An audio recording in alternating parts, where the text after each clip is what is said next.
Now you are on ground. You, I think, cracked the first, like you cracked the RA and TAs within the first week, I think, when you went there, right? Ye- So Yeah. again, the biggest myth is like, are there job opportunities? Are there RA and TAs? How exactly it is? Is you don't have to wait before like coming to like before on being campus, so you can so there's a portal which each and every college has, so you can look up on that portal and they'll have opportunities that they are offering TA ships or they are offering RA ships. You can find that portal, or one thing which always works for like for me, I was blindly emailing the professors with whom I was interested to work, that okay, I'm interested in working with you guys, and if you have any position, please let me know. So I started doing this back in November only, before even coming to this place, and I started getting responses from them that okay, we are looking for this, or we are, oh, well, we might not have an opportunity for this like in January. So something like these responses I started getting from them. So exactly, if you had to break down it into steps, like, okay, if I am a Sure. student applying for a RA and TA, what would be my major steps? And, when I'm on campus, how can I actually, like, if I'm on campus and before even going to the university, so how can I, go and apply for those RAs and TAs as if you have to advise it for a student? Yeah. So the step one is to, whichever area you are interested in working, you can just go up and look on the website. You can look for the faculty. You can, make a list of faculties which are actually working in that area. The second is the portal. For example, for NYU, we have Handshake. You can go on Handshake and you can just type in for RA and the department in which you are looking for, or the TA or the department you are looking for, and then you can see ample number of opportunities which are there. You can simply upload your resume. The third thing is when you are on campus, you can surely schedule for a like you can have a conversation over Zoom, or you can have an in-person meeting with them. For example, I had an in-person meeting with my professor, and I told him that okay, I'm interested in this research project, and apart from that, he even offered me different some other opportunities also, that you might be interested in that also.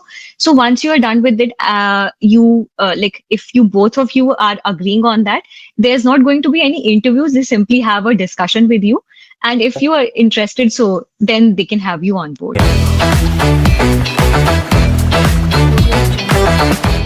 Missed the September 2024 intake or got all rejects? Hello, everyone. Welcome to the AMP podcast. We received multiple requests for a podcast with one of our January intake students who is currently in the US. And yes, we heard you. Today we have with us Shuchi, who went in the Jan 24 intake for the Masters of Electronics and Communication Engineering at NYU with a whooping $16,000 scholarship. So today, we will be breaking the myths around the January 25 intakes, such as no RATA opportunities, no part-time opportunities, etc. So let's begin. Okay. So hi Suchi, how are you? Hello, Karthik, and I'm good. How are you So, guys doing? all well, Suchi, all well. So you moved to US 4 months back. So how is everything right now? How is your experience right now? Yeah, so we moved back in January. It was pretty cold, it was snowing, and so yeah, so when we landed, we were not liking the US at that time.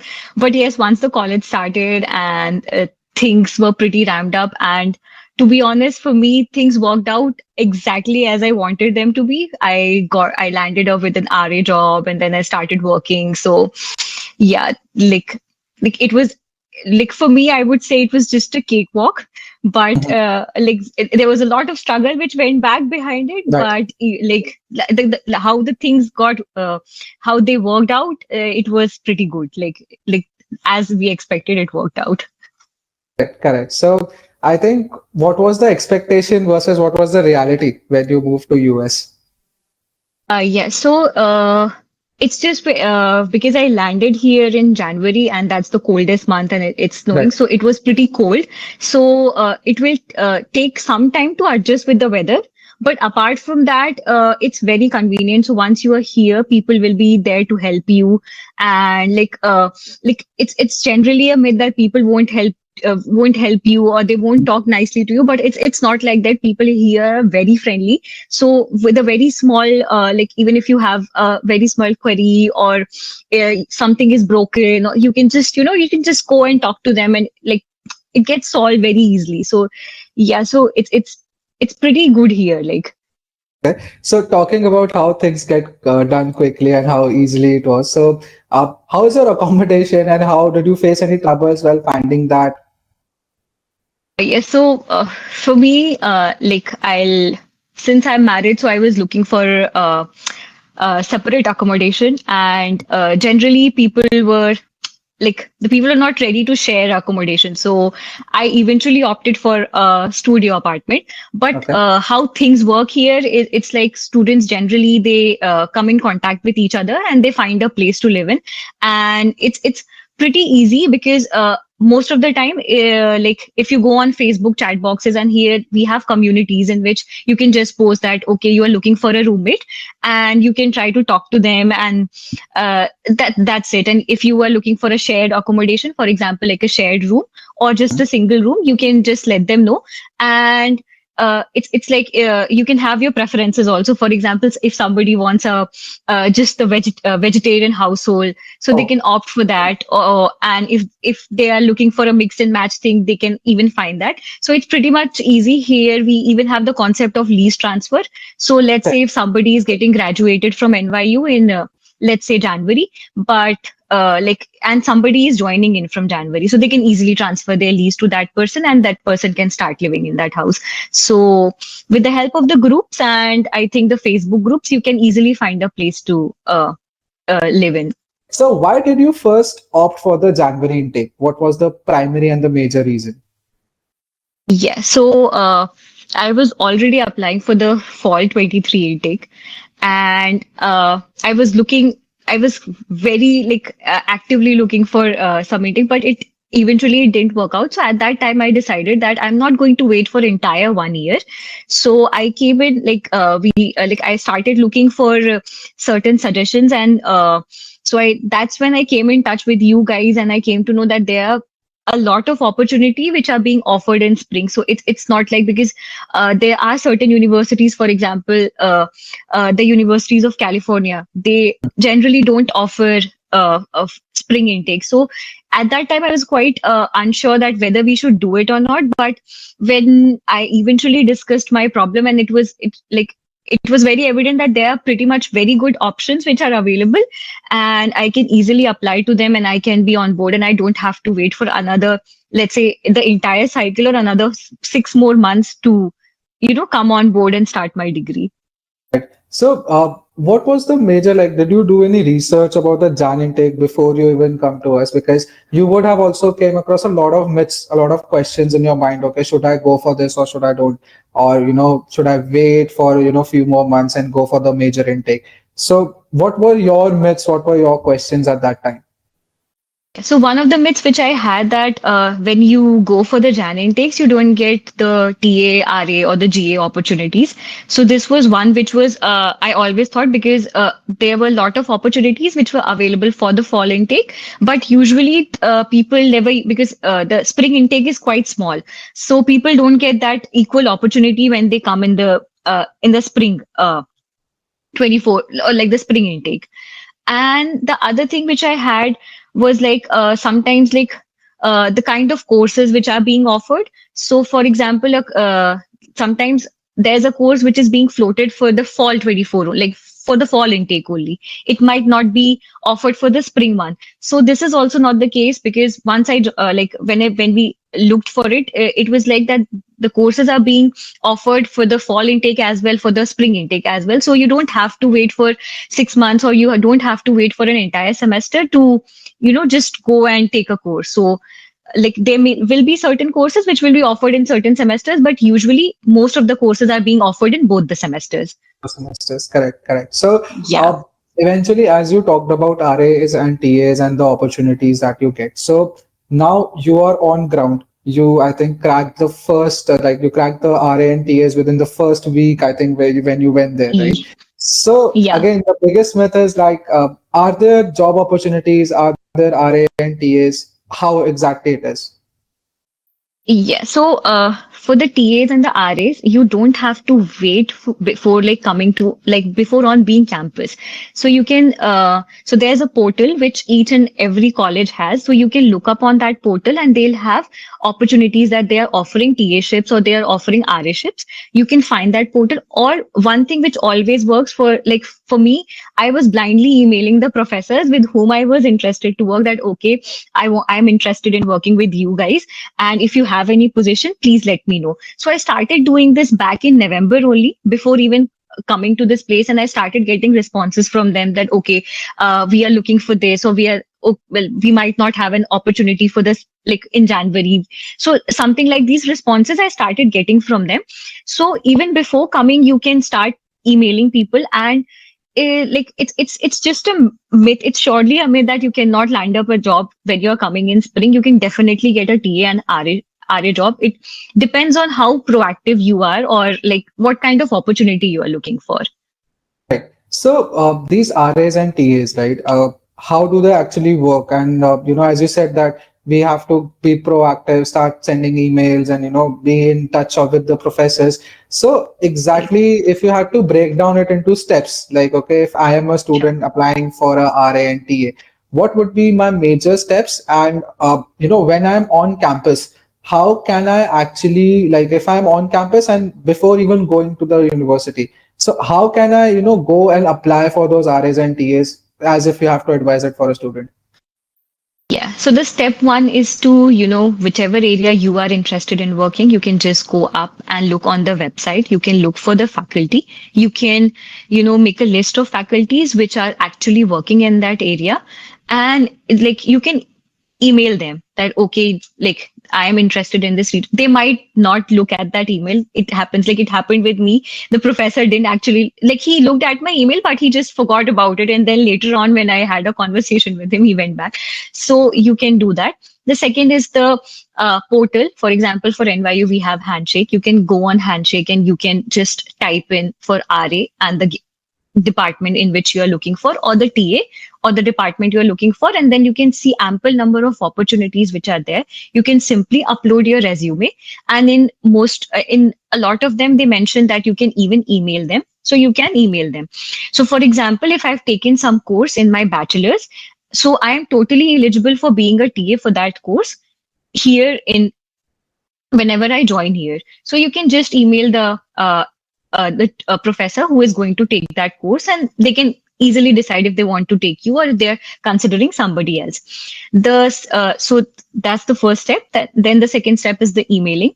The third step is when you are like I know few people who even got those jobs before even coming to NYU. So they even had these jobs before physically joining the classes. So it does happen, like you can easily get that. And the third thing is when you are on campus, you can surely schedule for you can have a conversation over Zoom, or you can have an in-person meeting with them. For example, I had an in-person meeting with my professor, and I told him that okay, I'm interested in this research project. And apart from that, he even offered me different some other opportunities also, that you might be interested in that also. So once you are done with it, you like if you both of you are agreeing on that, there's not going to be any interviews. They simply have a discussion with you, and if you are interested, so then they can have you on board. Okay. So, as you like explained it down and break it down, so now talking about your experience, so is it difficult? Because again, there are a lot of again, biggest myth is that what exactly is a RA, what exactly is a TA, what do you have to do, right? So, how is your experience with that, and what exactly are you working on right now, and what can a student expect? Is it interesting, or is it boring, or is it very hectic? Okay, so TA job is basically that person is a course assistant. So you will be assisting the professor. So you will be responsible for making the assignments, evaluating the assignments. Maybe sometimes you can take the quizzes or the professor. That will be depending upon how you and your professor are having what kind of equation. And at times you will be like you have to correct the answer sheets for the exam, and you have to be there for the project evaluation. And if the students are emailing you, you're going to have your TAR. So like here we have like this, we have to, if you are on F1, you have to take 3 courses per semester. So like you can have a total of just 12 hours apart from that, in which you can either be a TA or RA, or there's a GA also. So this was for TA. For the RA position, so they are the research positions. In the research position, like you have to have either some experience in that area, because definitely they're going to prefer somebody who has either a lot of interest. So usually there's not a lot of interest which comes in. Usually people have some experience with which they have worked. So I had certain experience in that area in which the professor was working, and he was looking for a student to have on board to work on that part. So I took, like, we inclined immediately, and then I was totally on board. So this is something like this totally depends on what kind of uh, research you are interested in, or do you really have a research interest? And like then only you should go for a RA kind of a job, because every week you have to, like, you'll have a discussion with the professor, you have to come up with certain results. So it's going to be cumbersome and tiring at times. The third one is a GA job. The GA job is basically a graduate assistant. So this is basically across the offices, or let's say departmental job. So you just have to, for example, at the entrance of the department, let's say they have, like, we have two people who are coordinating, like, let's say who is coming, who is going. So there are these kind of job also, and you're equally being paid for that. So students also opt for these kind of jobs. For example, you do some office work, you do some paperwork, you're some uploading some documents related to, let's say, finances. So there are lots of opportunities which are available. Depending upon whichever suits you the most, you can go for it. So as you said, you get paid, right, for these RAs, TAs, and GAs. So can you tell me an average, like how much a student can get for a RA, TA, and GA, and how it is compared to the part-time jobs that are available? Or, yeah, just on that, like what is the average range of that stipend? Because that's what the students would want to know, and I think that is a motivating factor for a student to go ahead and take that up. Right. So it's like, as I told you, it has to be somewhere between 10 to 12 hours. And the rate is actually fixed at present. It goes on increasing each year. So at present, it is at $28.25. So if you look like, yeah, and you will be working for 40 hours a month. So you are going to be like paid somewhere around 12 1200 1200 1300, just like that. Yeah. And you can have multiple opportunities also. So like what students do, so they become TA for one course, they'll be doing some other work also. So you can go for multiple opportunities, and you can be earning from different sources. So this is generally the rate. And in summers, you can work for up to 40 hours. So that is the time where you can, earn like a lot of money in that period. For example, for summer also, my professor has extended my work. So I'll be working for 40 hours for him. So I'm like, so apart from the scholarship now, like, to be very honest, like my entire fees can be covered from that part. So it's like it's that much amount which I'm being That's great. paid for the summer. Yeah. That, So like yeah, exactly. So like if you are doing well, and if you really want to work, you can find different opportunities, and they can, like, people are there to help you. So definitely they will work for you. so what would you suggest? A part-time job or a TA, RA, or GA in the university? What would you suggest for an international student to go for? If you're looking for exposure and if you want something solid on your resume, I would definitely say go for a TA, RA, or a GA job, because it shows that you have worked on campus. You have shown certain skills. For example, let's say for the TA role, you were explicitly responsible for handling, let's say, 40 students, and you were mentoring them, kind of taking tutorials for them, or acting as a teacher for them at times. So I would definitely say that it works. And plus, you keep on learning something. So if you're in a TA role, you are a TA for a subject. So you have to be constantly in touch with that subject. So when you sit for your placements or you apply for a company, you can use that knowledge, and that will definitely help you in, let's say, a company which needs some coding, and you Mm. are the TA for coding course. So definitely you are enhancing your skill for that. So like part-time jobs, definitely they can pay you. But yes, I believe in the, like, if you really want to learn something, I would suggest that you should go for these kinds of role. So, as you just said that taking up an RA and TA would add on to the resume, would add on to your Right. exposure that you get.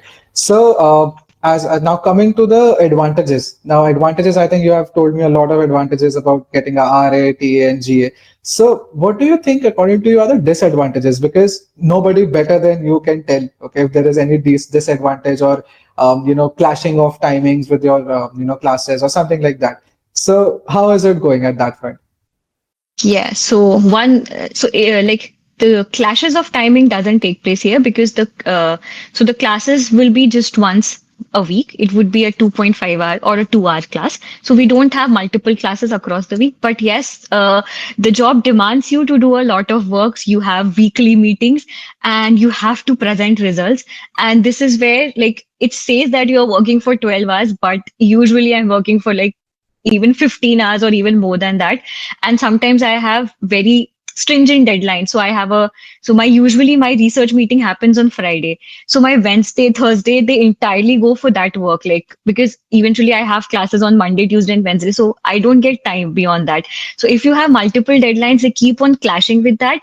And you just don't have that leverage that you can say, okay, because this week I have not done anything, you can just sit because you're getting paid for that. So you cannot just go like just like that and sit there. Okay, I have not done this is so you have to keep on, and it's like it's a temporary thing. So if the professor doesn't like your work, they are not going to continue you for the next semester. So you have to maintain that kind of work. You have to come up with results, and they don't have to be like you cannot bring the wrong results. Plus, apart from that, I sometimes also feel that your weekend also goes into that. So if a person who likes to go out on weekends, so you're not going to get a lot of weekends. And plus, for example, you have a long summer break. So again, this comes into picture that for summers also, if I'll be working for 40 hours, then I won't have that much time to explore things in and around here. So like this is the drawback. Apart from that, I think uh, even the professors understand. So usually, when you have your midsem, when you have endsem, so they don't expect you to come up with like like you have they know that you wouldn't have worked a lot the previous week. So in that case, they are type of like they are quite understanding, but yes, like there has to be a balance between things if you really want to achieve something. Right. So you said that you can't explore a lot. So what parts of the city you have explored so far, and how have you explored it or not? Because you have been working since the RS and TA since the start. So were there any exploring or something like that? No, so there has been a lot of exploring. So I live in Jersey City. So I keep on going to New York. So I have been to places like I've been to Times Square a couple of times now. It has been more than 4, 5 times. And it's a very lively place. Definitely, like everybody should go there. And I have been to a few cities actually. So we went to Philadelphia one weekend. We went to a place called Cold Springs. So whenever I get time, we keep on traveling to places. Also, since my husband is in Seattle, so whenever I get some opportunity, I travel to Seattle and come back. So that's the kind of exploration I'm getting. So you get enough time to go out. But yes, there will be weekends wherein like it doesn't look so Instagrammable thing that whatever goes on the Instagram is not actually the reality. Some Right. weekends you'll be working, some weekends you'll be enjoying. Correct, correct. I think it's a mix of both. It should be a balance of Exactly. fun. It should be a Balance. balance of work and studies. Right. That's good. So coming to another biggest myth that I want to actually know from you is about the jobs, because majorly the students are worried that okay, we are not going for the major intake, that's a September intake, and eventually when they pass out or when they graduate, so that time the cycle, like the recruitment cycle, would not be as prosperous as it should be. So, what is your take on that? Like, if you graduate from a spring intake and you graduate in somewhere around January, February, so how would the job opportunities look like, or have you researched about that so far? So, to be very honest, you'll always like you will see internship opportunities all the time. Like you can apply for those internship opportunities, and like as far as I know, though these are people who are getting anyways. When you come for either for spring or fall intake, you cannot apply for jobs for like for 9 months. So this happens for this case also, that if you're coming for the spring intake, you can do the internship in not before December. So which is not bad. Like you are going to get almost the same opportunities which you are getting for the fall, which the fall people will be getting. So this is again a myth that people feel that okay, they are not going to get enough. Like companies are not going to contact them. It's not like that. It's not about spring or fall. It like the because here it's not like India that companies are going to come in this time frame. So you can have interview at any point of time, like even like if your internship is about to start in June, you might even have an interview in May end and you'll be starting in like 1 week. So similarly for the December, if you are trying to get an internship in December, you can easily do that. You can start applying from August. You can look back for opportunities, and if they revert back to you, you can easily land up with a job. But there's just one thing that, given the present US market, like there are not a lot of, like we see a lot of opportunities, but mostly they are looking for experienced people. So this is but I think this is going to resolve in like in it's just a matter of time that we are experiencing this. But I know people that they have done internships and they have landed with very good jobs here. So it's not about the intake, it's just about the opportunities which we are getting. Right.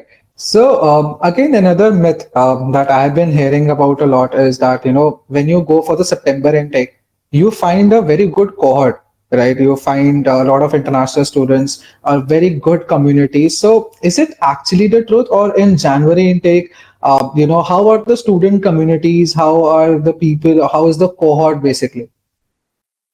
So this is something I like. I would I would partially agree to this. There are a lot of people who join in fall. There are very few people who join in spring, but not very few. But like if you like, for example, when I went for the interaction, I was not able to find anybody from my specialization, especially a girl from my specialization, until 1 or 2 days I came across somebody. But if you come in fall, you'll be able to quickly find people who are coming from your specialization. But since as I told you, like once I started going to the class, so I had people who came for the fall intake and they are studying with, like they are attending classes with me, and now I see no difference because we are always we all are friends and something like that. So it's just a matter of fact. So before coming, you might feel that okay, there are very few people who are going along with you, but once you are on campus, like things you'll have friends who are even graduating. You'll have somebody who is along with you who has come before you. So it's just like that. Right. So again, as you said about on campus, so how was your on campus experience, particularly at NYU? Because again, a very good name, a very good university. So how actually is the experience? So the first day I went, I felt kind of strange that okay, where have I come? And it was like whole like a totally different class and a very different setup from India. But the second day when I started going, I found a lot of Indian people in that class, and that's when we started interacting. And the same day we went out to eat, and that's how it began. And it would have started for me, like for people who are living with in a sharing accommodation, it will start even before that because I stay alone. So like I was not aware of who all are going to be with me, and like even commuting, I'm doing it all alone, so I don't have somebody. But if you are definitely living together, then for you it would be super easy to just go on campus and explore it and just live your life. Okay, so what's the best part about NYU? What do you think, according to you, is the best part about NYU as of now? Yeah, so I love the vibe on the campus. It's just like the different kind of people I keep on meeting, and it's just the atmosphere is very light all the time in the and there's lot of events which keep on happening. So someday there would be spin the wheel and you can just go and attend that event. You can get grab a free goodie. So all these kind of events, there would be ball. There's so many things which will be happening. You might not be aware of them, but the vibe here is that might also be the fact that the New York in general has a very good vibe, but the people like on campus vibe is also the same. Like people are very energetic, always ready to do something, and there will be some or the other event which will be going on campus, so you'll never feel bored. You go on campus and you'll always find something. Chalo, that's good to know. I think the viewers, it would help them to target NYU even more and wanting to go there. Because I think it's the vibe and getting this information for them is more like, okay, now I can go there, right? So Definitely. coming to another big myth that I believe is that I think we also discussed it about a lot, right? About scholarships, right? So you cracked a very good scholarship, right? And I think we applied to certain external scholarships. We were looking for that at that time, and we couldn't find more, right? We couldn't find a lot of scholarships at that point of time. So, what do you think? Is it actually a myth that there are not a lot of scholarships, or what is it exactly? So, like, I got a scholarship, but I know there are fellow mates of mine who have full scholarships. So, like, there are certain scholarships which are there even in India. So, like, for example, one which I also came across, it was like Andhra government was sponsoring if your college is in QS 1 to 50 rank, then the government is fully sponsoring your scholarship. So I have friends who are on full scholarship. So they're just paying for their rents and their expenses. So I think like the opportunities again, like they are very ample. If you're applying on the right times and if you're applying for the right opportunities, right scholarships, you can definitely like grab them. So one day I still remember there's somebody who got into NYU. She was texting me that how can I get my entire tuition fee sponsored? I'm like, you'll have to look for opportunities. Like NYU is not going to fully sponsor your tuition fee. So yeah, definitely scholarships are a big go. And like I know even coming here, you can try to find a scholarship. Though there are scholarships for women, for example, like there's from Google, there is from a lot of semiconductor companies. So even after coming here, you can find ample opportunities for scholarships. Right, correct. So coming to again, like just a follow-up question to this, like as you said about fully funded scholarships, and again that is also a biggest myth, and people are aspiring for that. And you mentioned that apply at the right time, and just start looking for the opportunities at the right time. So according to you, when we started off, right? So according to you, what is the ideal timeline if a student is targeting the Jan 25 intake? And I think for the viewers right now they are confused, like, okay, when should we start, the applications, when should we look for courses? So according to you, what should be the ideal timeline so a person can crack a good university as you did? As they say, the sooner you start, the better. So I think March, I feel, is the best time where you should do your own research, and then you can then around March to April you can consult people. And for example, I came in contact with you guys in April, and I had something in my mind, and then I was able to put it on the table, and then you did your research and you came up with your suggestions. And I think from May, I really like the thing that you guys had that chart in which we had the deadlines mentioned that we'll be doing GRE in this time frame, we'll Right. be applying during this time frame, and which is not towards the end of the application, which is towards the start of the application, so that you have early decision. For example, for NYU, we had definitely an early decision which came out for us. So for even for scholarships, if you're looking, so if you're sure that you're applying to these many colleges, you can start beginning from May. You can start looking for the scholarship opportunities, and so that when you have your early admits, let's say around September end or October, you can also apply for those scholarships, so that like once you have that scholarship, let's say you have some scholarship from college, you can have a decision out for your other scholarship as well, so that you can combine them together and then take a decision. Correct. So just to again bring it back and just to reiterate, because right now we want that clarity, and we are sitting in April, and it's a very crucial time. The students are anxious, and they just want more clarity, want more confidence, right?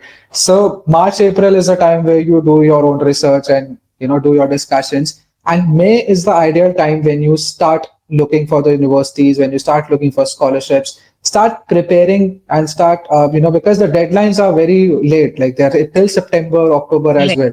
So again, we don't have to wait till, September, October to put in your applications. Go ahead and put that somewhere around May, June, right? That's the ideal time. ठीक है, that's good. Yeah, that's good. And coming again, another biggest myth, as you also mentioned about GRE, and we were on that discussions a lot. Like, GRE, okay, should we go? Should we push it? And I think we had that fear, okay, we might lose on some time, right? So, do Right. you think exactly GRE or a GMAT is necessary to get into a good university for the JAN intake? Yeah, so if I'll just talk about my case, I think I even gave a GRE and it didn't play much role because like I didn't had a very good score. I just had a cutoff score that okay, like this won't put you in like this won't degrade your application. It would be like an okay score for you. So, but then I think this is again a thing that you don't have to go for GRE if you have a like it's about polishing your profile. So if you present whatever you have done like in a very good manner and you have let's say some experience, or even if you do not have an experience but you have some just to do something, I think GRE and GMAT and even the universities have started waiving them off. They no longer need any GRE GMAT. So it's I think it's just a matter of time that maybe they'll just scrap it off completely. They don't need GRE. They need IELTS because we know that English is not our primary language. So IELTS is going to be there, but GRE, GMAT is not at all necessary for, landing into a very good college. Correct, correct. So, as you again said, like GRE GMAT will be waived or will be scraped off, and it's not necessary. And you also emphasized on the point that we have to polish our profile, like showcase it in the best way possible. So, what are the certain pointers? Because we worked on a lot of SOPs, we worked on a lot of essays together. So, what are the certain pointers that while putting your inputs or while writing an SOP for someone who is just watching this right now and wants to start writing an SOP as of now or some essays right now. So, what tips will you give them to to actually pull that off? So, the first thing is you should know why you want to do a MS or an MBA, like how it all started. So, I still remember when I used to get those pointers for like what should be like how the SOP should go. It always used to begin with this that you should like it should all start from where it all started. When did you get this idea of you? Why do you want to do masters? The second is like you can just keep on telling about your profile. Okay, you did this in BTech, you did this or something like that, or this was what you were doing in your, let's say, at your workplace. Sometimes people have a lot of research which they were doing. Let's say they have some papers or they have some patents. So it's something which we can easily put on your SOP because it's going to pull out that okay you are interested in doing this kind of work, or if you were doing some social work, or if you were doing let's say like a lot of people join clubs in colleges in their bachelors, or you were doing let's say just some extra co-curricular activity, you should definitely show them because generally colleges are not just interested in your like academic thing. They also want to know that how proactively you were involved in co-curricular activities, how were you doing. So like that is also something which should be there, and it should very like very elaborately that point should come out that why do you want to join this university, or if you are interested in working like for us we were constantly coming out with a kind of a research and a professor with whom we were interested in working with, so we were very elaborately putting that in our SOP that okay we are uh, interested in working with Professor XYZ at this university, and why are we interested? Why is his work very interesting? So these are certain points, and along with one more thing that what is your 5 year or what is your short term goal? That where do you see yourself eventually? So these are certain very small pointers which should go in your SOP, whether it's a let's say 500 word or maybe a 2 pager or a 1 pager, but these are some things which should be there on your SOP. Right. So, overall, when you are sending a profile to a university, so according to you, what is the weightage of these SOPs and essays? And apart from your academics, so apart from GRE, GMAT, apart from your masters, apart from your graduate and your undergraduation. So how, or like, what is the weightage according to you? Like, how much weightage does the universities give to these SOPs, to these essays? Yeah, so I've read about all of this on Reddit and other platforms, and people keep on emphasizing that they go through a SOP, and it's like in 1 or 2 minutes they decide whether they're going to have you on board or they are not going to have you on board. So I believe academics more or less are going to be similar for like you can have two people who more or less have similar kind of profiles, but it's the SOP which keeps on distinguishing you. And sometimes colleges even have those personal essays in which you write pointers which are different from your statement of purpose. You discuss what eventually shaped you like this, like how did you even land up here, like decided to do an MS or an MBA, and it includes everything, your extracurricular and everything. So these are like, for me, I believe it's more than 60% which goes into like the committee is very much interested in your SOP, and it's really a good SOP really makes a difference. Right. I think it actually plays a very important role because Right. that's a reflection of who you are apart from your resume. Because on the resume, you can just mention few pointers, you can just add on certain things. But in the SOP, I think the effort should be there. Like if you actually want to put your effort, put it towards the SOP. So coming to another myth, right? People say that when you are going for the January intake, you will face a lot of problems with your visa slots and with your visa processing and all those things. So how true it is, or it is again a very big myth? Just clear it out for us. So in this case also for me, I came to know that in general getting visa slots are very difficult. And so Prachi told me that okay, it's very difficult, and if we are not going to get it, then I'll see what I can do. And she told me you sit at night and you can easily find a slot. And I one like the same day I got the slot. So like if you so there's one thing, if you look because it's a time zone difference. So if you look at nights, you definitely get slots, and like you can easily get slots. There will be ample number of slots available because they keep on releasing slots in bulks. So it's more like, I think, a lot of agency and a lot of people who keep on faking it, that okay, they have slots. And like if you follow an official channel, if you go through the official website, then you can easily look up for the slots, and you even get the opportunity to modify your slots. That, for example, if somebody wants to reschedule their interview, you can easily do so. I think slot booking and getting a visa appointment is quite easy, at least for F1 students. They keep on releasing a lot of slots every year. Right. So Okay. So how was your visa interview? What questions did they ask you, and how did it go? Because January intake and with the visa interview, so might be a lot of questions that they come. So how was it exactly? What did they exactly ask you in that interview? I was nervous from inside, but I was confident that okay. So she just looked at my F1 and she's like, okay, so you're going to NYU. I'm like, yes, I'm going to NYU. And then she's okay. And then she asked me that, okay, who is your sponsor? So I told her that my partner is sponsoring. Then she got that question, okay, that is your partner traveling with you? So we actually decided not to disclose that because he was having his separate visa interview and I'll have it separately. So I told her that, okay, he won't be traveling with me. Then suddenly she got a concern that, okay, is he never going to come and even see you there? I'm like, no, no, he'll come, it's okay. Then it was a very short interview. Like, she just asked me 3, 4 questions and then she said, I think it ended in like within 1 minute it would have ended. And she's like, okay, ma'am, your visa has been approved. And I'm like, I just took my passport and I just went out. So like I know people get lot like they're quite nervous, but if you're confident, if you answer confidently, then definitely like until unless they find something fishy, because sometimes like students keep on like giving wrong information, or even if your university is very low rank, for example, like then they sometimes reject your visas. But if you're going to a good or a well known university, then definitely you'll immediately get your visa.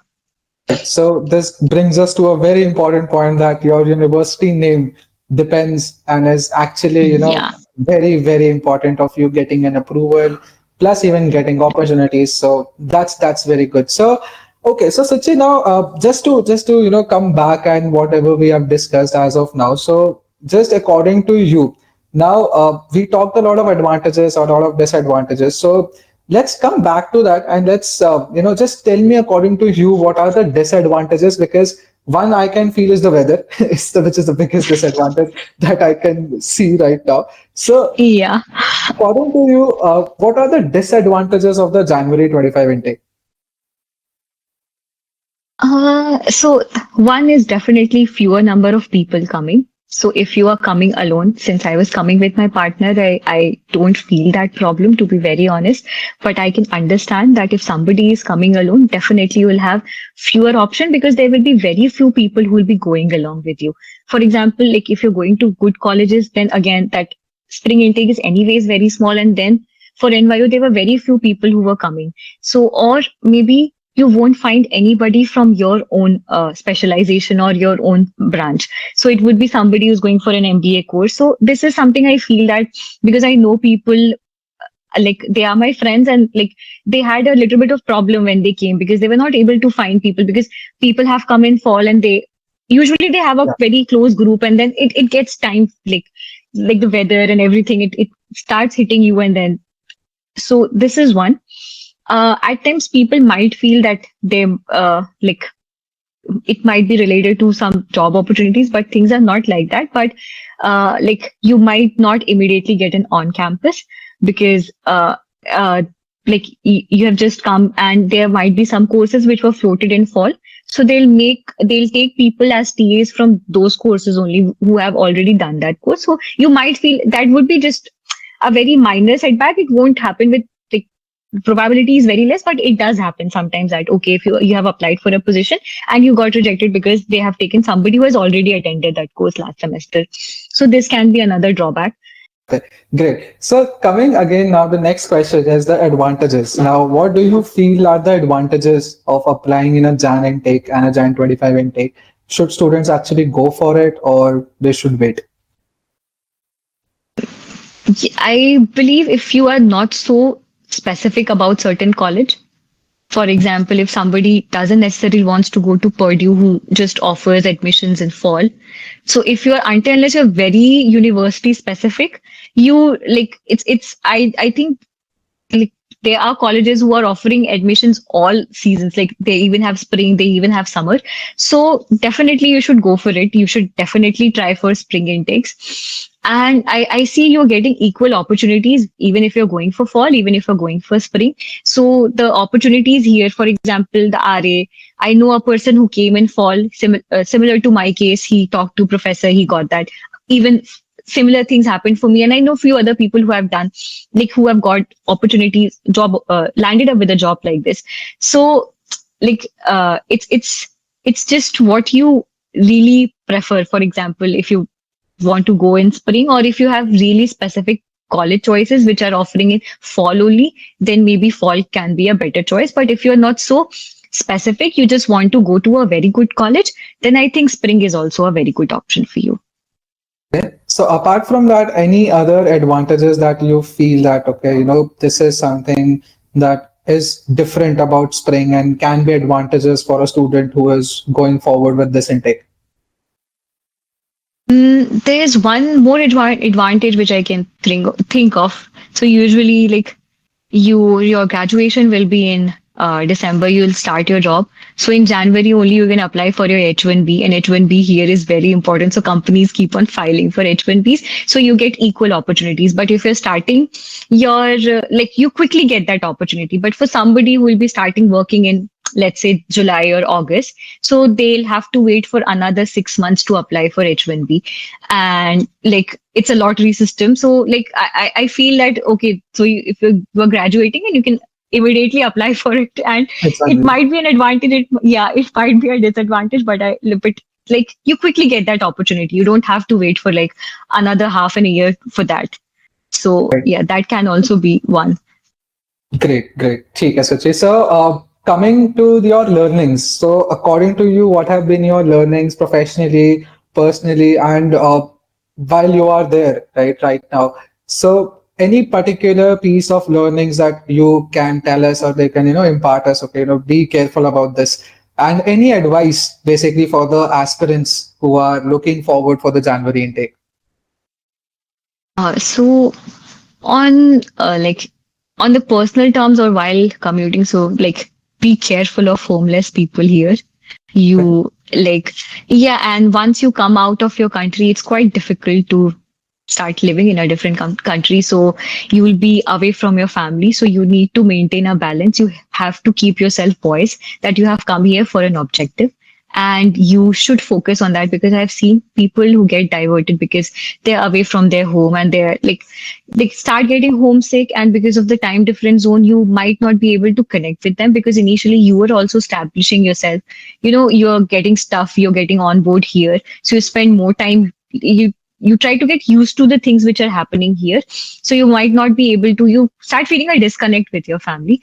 So this is something like you shouldn't that this shouldn't prevent you from doing things. Like you should actively go out, you should actively meet people, you should be very active in your classes, and that's something which will keep you going. So eventually you will figure out things. So that's that's one. And second, I feel that do not be shy of emailing professors, do not be shy of just like uploading your resume for any job you feel that this is suitable for you, because this is advice which I got from a friend. So I was not like how I got this job. So the first class happened, in the second class that guy is telling me you should go and talk to the professor. I'm like, I emailed him, he never reverted back, and he's like, no, you should talk.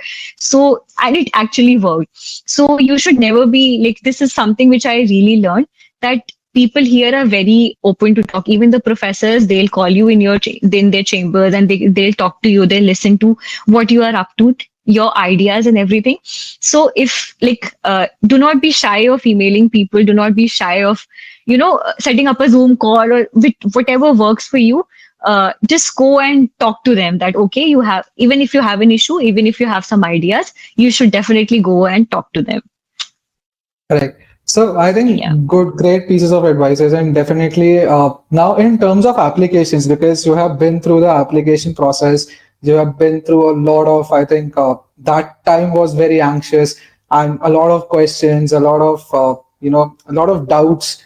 Okay, how, why, and when will the results come out? So any particular advice for the people who are applying for the in terms of the application process, basically for these Jan 25 people? So I think the way we did it was pretty much we had our safe schools. We had the overachieving wherein we were not sure we'll get it, and we have some like the middle ones which we think that okay, there's a huge probability that you'll get into. So I feel that overall you have that assurance that you'll at least get, you'll land up somewhere. So once I think the September was the most anxious time, because before that I was just working, so I used to get SOPs, I'm just reviewing and I'm applying. So that was the best time because I was busy all the time. But in September suddenly everything stopped and I was just sitting and waiting for some results and nothing was coming. So I started getting anxious that okay, so I think that is the time when you should hold your horses and just wait, that okay, you have done everything you could, you have done your best, and now is the time to wait. And once the results start coming, and then I think you have the best guide. You would have, for us we had 20-25 colleges in the starting, we shortlisted it to 10, then we moved to 7. So I think that was the very good approach to come up with the best colleges which will be good for for you or for anybody, and then applying to them and then increasing your chances of getting an admit from those colleges. Right. So ideally starting the applications early, ideally starting the process as early as possible, and being very careful of the curriculum is something that comes out of this discussion. And so coming now to the last part of this is how was your experience with my prep during this Jan intake, the whole process? How could we guide you better? Or what is your overall feedback for us? I mean, I have been so grateful to you guys that I have been thanking everybody all the time. So even when I got my RA, I texted you guys that okay, I've got them. Thank you so much for this. So I explicitly remember I actually came across this on Instagram. I didn't go to any other platform for help. So you were the first guys with whom I had a conversation, and like the way, like the flow is very nice. So the shortlist, assigning of a career counselor, and then having conversation, and it's not just one conversation. I remember we used to have back and forth conversation wherein before even coming up with that Excel sheet, you kept on asking me that, okay, what are you looking for? What is your preference? For example, I said I'm looking for PhD options also. So you always kept that in mind that, okay, we will not restrict ourselves to this. We look for these kind of options. And then I even said that, okay, I need a RA job. So you were actively, proactively even looking for those opportunities, for scholarship opportunities. So I think whatever I used to have in my head, I used to put it across, and you guys were always on it. Even when we got acceptances, I remember early morning, you guys texting me that, okay, you have got acceptance from, let's say, NYU, you have got acceptance from Northeastern. And then even the visa process, so getting the slots, preparing for the visa interview. So it's like, I still remember when Nikhil sir told us that it is going to be, Nikhil sir and even you told me that it is going to be having you on board and making you land there. So it was exactly like that. Even sending me the list of things which I should carry before coming Right. here. So it was end to end and literally end to end. So Right. yeah, like hands down, my experience with Ace My Prep has been amazing. Like all the people I have come across, all the help and all the review feedback I have got, it has been like it's very overwhelming, and it like it's very close to my heart. Again, thank you so much, Suchi, for being a part of this. Thank you, and all the best for your future endeavors. All the best for your time at NYU, and I hope that you're enjoying it a lot.